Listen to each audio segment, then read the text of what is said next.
Have you ever noticed how a scent can bring back a memory from decades ago? Or how a forgotten melody can suddenly surface in your mind? Our brains are mysterious, wonderful things, and they do some of their most important work when we are asleep. Science has shown, time and again, that the moments just before you drift off are a golden hour for your memory. The knowledge you absorb then is gently sorted and stored, ready for you in the morning. As we explore some powerful ideas tonight, just know that by simply listening as you relax, you're already learning in the most profound way. The scientific studies confirming this are linked in the description below. Now, let me ask you a question. What if I told you that most of your stress, anxiety, and pain doesn't come from your job, your relationships, or your circumstances? What if it comes from one single source? The voice inside your own head. This is the radical, life-changing premise of the book we're exploring tonight, The Power of Now by Eckhart Tolle.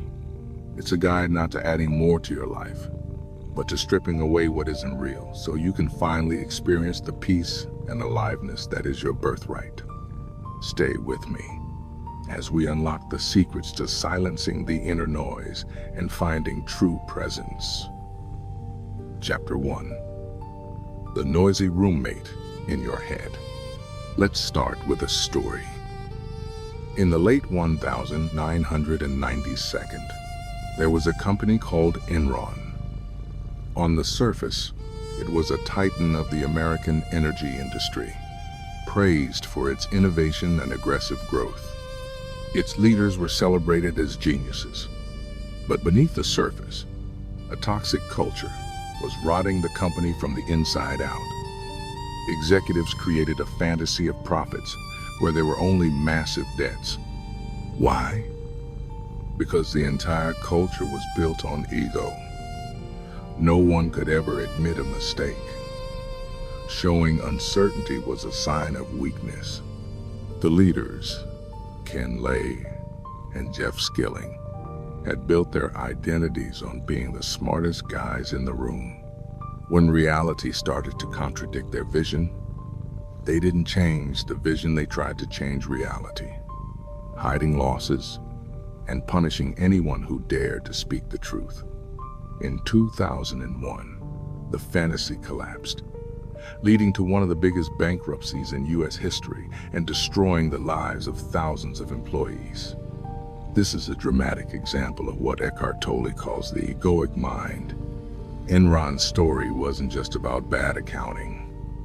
It was about the collective ego's desperate need to be right, to appear successful, and its mortal fear of being seen as a failure. The core idea here is that most of us have a version of this running in our heads all day long. It's a false self, built from our opinions, our past experiences, and the labels we attach to ourselves. It's a self that is constantly seeking validation and getting offended when it doesn't get it. Think of your mind as a noisy roommate. A roommate that never, ever stops talking. It criticizes you. It worries about the future. It replays embarrassing moments from the past. It's exhausting. You wouldn't choose to live with someone like that, yet we allow that voice to run our lives. So, the first step is just to notice it, to realize you are not the roommate.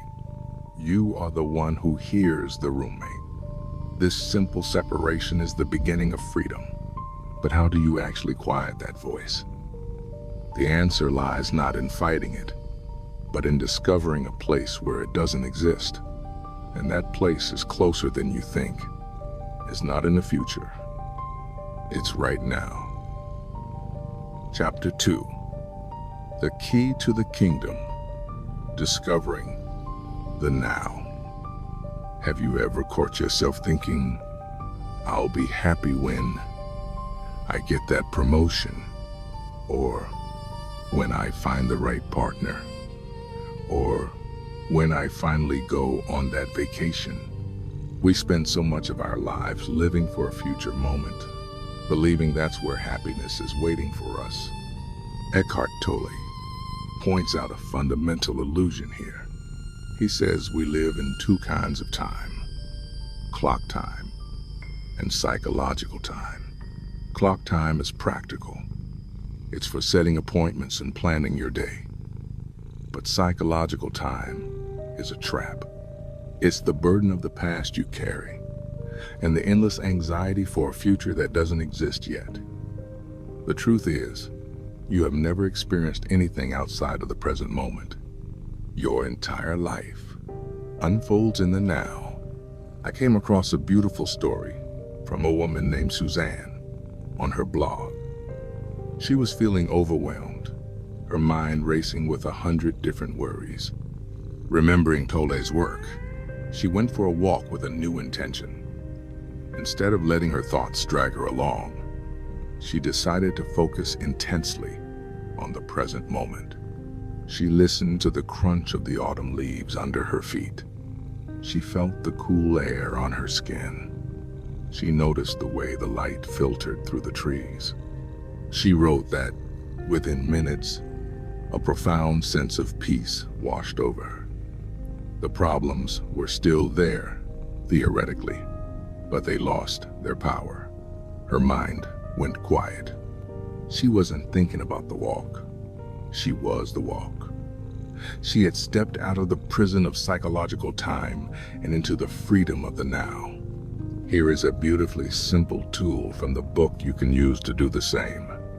Anytime you feel stressed or your mind is racing, just ask yourself this silent question. I wonder what my next thought will be. And then become very alert, like a cat watching a mouse hole, and just wait for the next thought. In that moment of waiting, there is a gap, there is stillness, there is presence. The benefit is immediate. It's a breath of fresh air for your soul. By practicing this, you learn to create pockets of peace in your day. But what about when something truly terrible happens? A failure? A loss? A deep pain? How can the now possibly help then? That brings us to our final and most powerful lesson. Chapter 3, The Wisdom of Surrender. I'm going to make a statement that might sound completely wrong.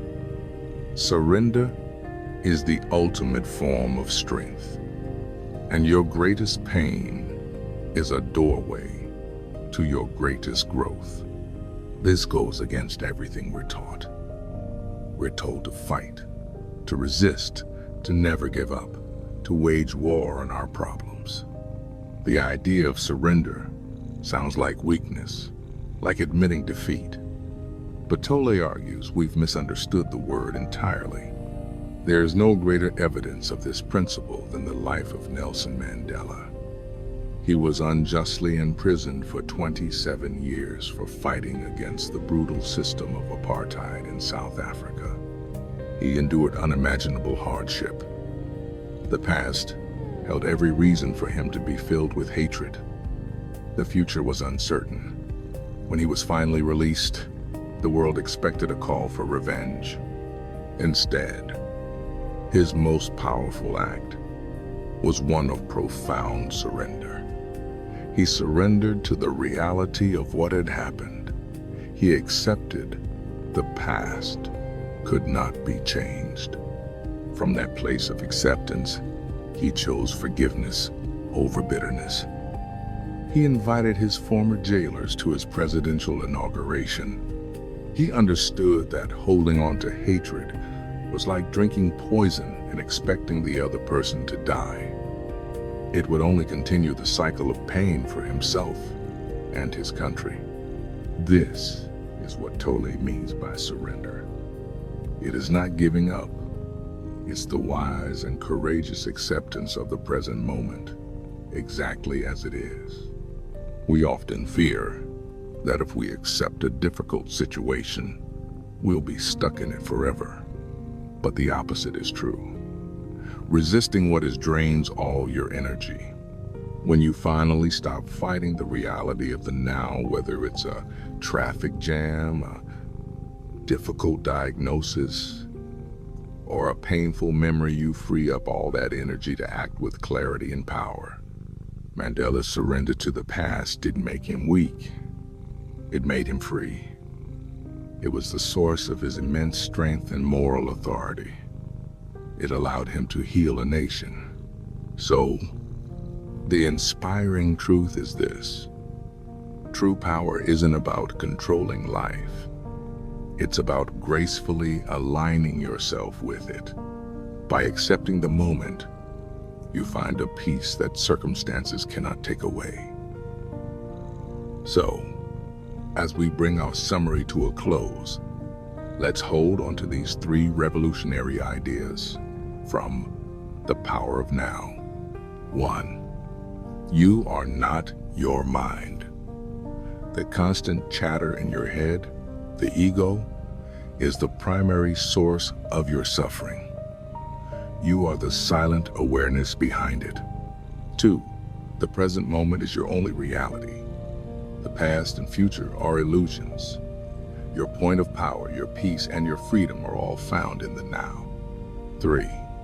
Surrender is strength. By accepting the present moment without judgment, you stop fighting reality and unlock the energy to act with true wisdom. Tonight, I want to invite you to do just one small thing. Don't try to master all of this at once. Just choose one tool. As you lie here, ready for sleep, maybe you can try asking yourself, I wonder what my next thought will be, and just see what happens. Or perhaps tomorrow, if you feel a moment of irritation or anger, just try to notice it in your body without judging it. Just observe. One small act of presence is all it takes to begin. And now, as you settle in, let go of the need to analyze these ideas any further. Allow them to sink in gently. Let go of the day's thoughts, the plans for tomorrow, and just allow yourself to be here, in this moment, in this bed, ready for deep and restorative rest. Breathe in and let go.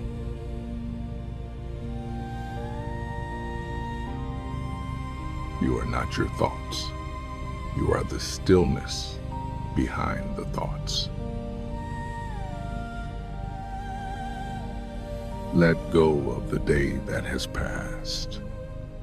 It is complete.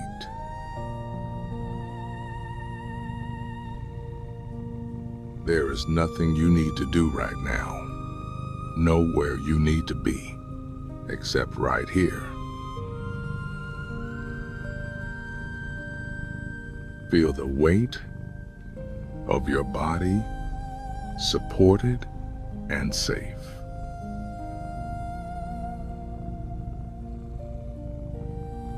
There is only this moment, this breath.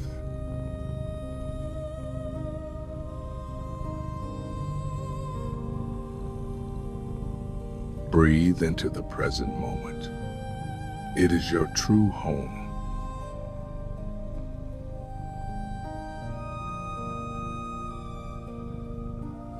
You can release the need to understand. Just be. Acceptance is peace.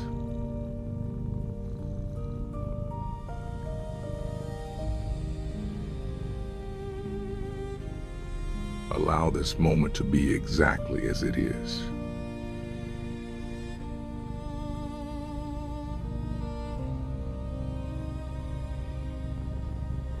You are safe in the present.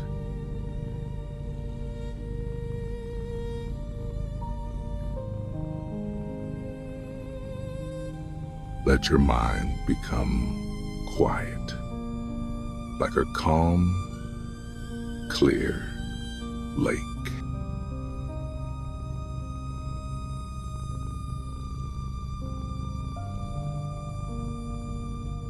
Breathe in peace and breathe out tension.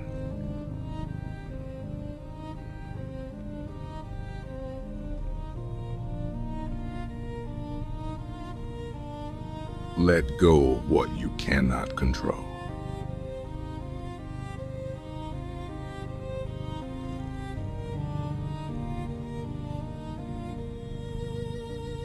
You are whole and complete, right here, right now.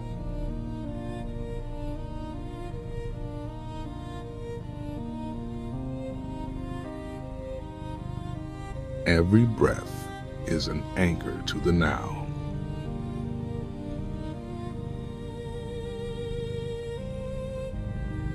Surrender to sleep.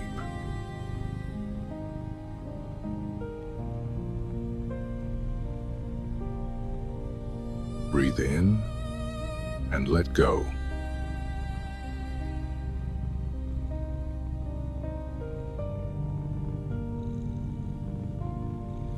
There is only now.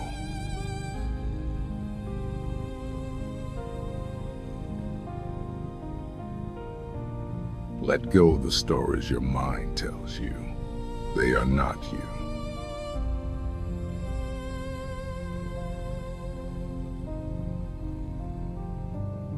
Rest in the quiet space between your thoughts.